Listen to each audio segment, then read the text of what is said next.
What's up, guys? I'm Justin Does What, and in this video, I'm going to be showing you guys how to update your Garmin GPS inside of your boat. Let's get to it. Before we get into this video, I just wanted to tell you guys about a really cool company that I like called Sunshine State Goods. I've been wearing them for years, and I reached out to them and they sent me a few things to show you guys. What's really awesome about them is they make beach and fishing apparel, but for every item you buy from them, they donate a part of the proceeds to the Florida Wildlife Corridor Foundation, which protects over 18 million acres of land inside of Florida from overdevelopment and road building. So when you buy their apparel, you're not only protecting your skin, but you're helping protect the wildlife and the land inside of Florida, which is what makes Florida Florida and makes us thrive here. So if you guys love the beach fishing or you guys are outdoor people, then check this brand out. I'll throw a link below. It's sunshinestategoods.com. Let's get back to it. First, we are going to start out by going underneath the center console. Open up the door, and you will see the back of the GPS. If you have a storage organizer like I do, you're going to have to unclip this in order to get to the back of the GPS. You could also just remove it completely to make it easier for yourself to work in this area. Now that we have that out of the way, this is what the back of the GPS unit looks like. We have a few different connectors here, including a USB port, a network port, and some other additional ports. But we won't be using any of those for this video. We are specifically looking for the MicoSD card port. On this particular unit, the two ports we are looking for are on the top right under that rubber rectangular piece. These MicoSD cards are fairly inexpensive. I'll throw a link to one below in the description. Now let's take it and insert it into the slot. You may have to feel around with your finger to figure out where to put the card, as this space is a little bit tight. You know you've got it when you hear an audible click and feel the card lock into place. Now we are going to turn on the power for your boat. Go ahead and flip the switch to on. Now, if you have one, take off the protective cover to your GPS and set it off to the side. As you normally would, let your GPS boot up and you'll have to clear the I agree message. On the left side, you'll see the info button. Click that. Then click the Garmin Active Captain button. Then click Software Updates. Now let's set the Active Captain card. We'll select the card and pick Memory Card Slot 2, which is our microSD card. This is a brand new microSD card, so we don't actually need to format it, so let's just hit the skip button. If you previously had files on the microSD card, I recommend formatting it, as you can only have Active Captain files on there for this microSD card to be used. The next step is going to be grabbing your phone and going onto your marketplace and finding the Garmin Active Captain app. If you don't have this app downloaded already, you're going to have to download it, and then you're going to have to set up an account.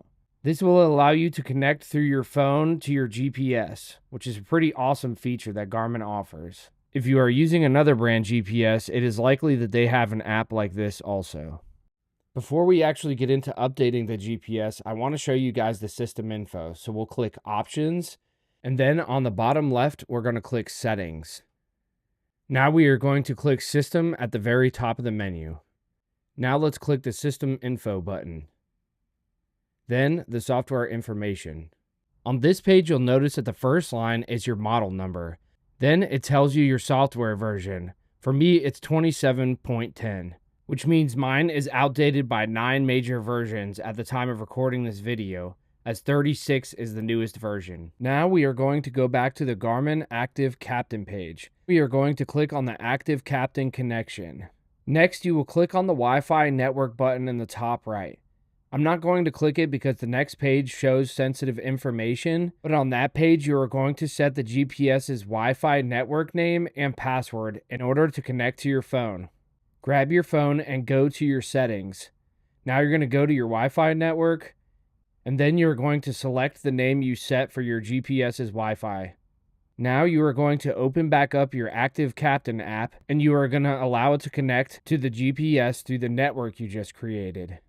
After it completes the connection, you'll then be able to click the My Marine Devices button, which will allow you to check to see if there's any updates available for your device. If there are, you'll be able to click the download button, which will then begin to download the software onto your phone. This took about 10 minutes to complete, and I'm pretty sure it was using my cellular network. It then began transferring the software updates over to the GPS unit. It tells us that it will prompt us on the GPS unit as soon as the transfer is complete. This also took about 10 minutes to completely transfer the files over to the MicoSD card. Once the file transfer was complete, it then began validating the files to ensure that everything was going to be okay for the update. And as promised, the prompt appeared and we are now ready to install the update on the GPS unit. Next, click the Install Now button.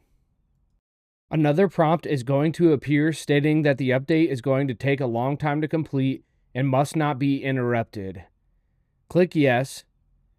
The reason for stating this is that if the update is interrupted, like let's say for example you turned power off to the boat and the GPS is in a crucial part of the update, you will make the GPS completely useless as it will no longer be able to boot up the software. If your friends and family are slacking on updating the GPS on their boat, or maybe they're just not the most tech savvy, go ahead and hit that share button below and send them the link to this video. Also, I'm really trying to grow my channel, so if you guys enjoy this content, then make sure you hit the subscribe button. All right, let's see if the update's done.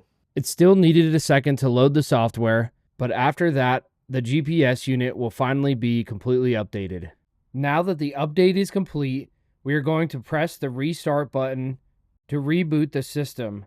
And now, just like before, we'll hit the I agree button. It appears to be working and everything is updated. In order to check this though, we're going to click Options, then we're going to go to Settings, and then we're going to go to System, and then we are going to go to System Information, and then we are going to go to Software Information, and as you notice, it now says version 36. With the GPS now updated, we can enjoy all of the new features and bug fixes that Garmin has given us. Close out of the window and you can explore this area of the screen. Hopefully I was able to save you a little bit of time in learning this process. If you aren't going to do anything else, don't forget to shut off the button to the power, or else you'll have a dead battery the next time you show up to the ramp. For myself, this is the best part, putting the GPS to the test.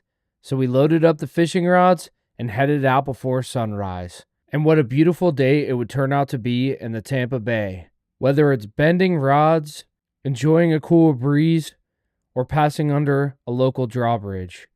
There's always something fun to do at the sandbar even when it's packed, or even exploring a place like Egmont Key with all the dead palm trees.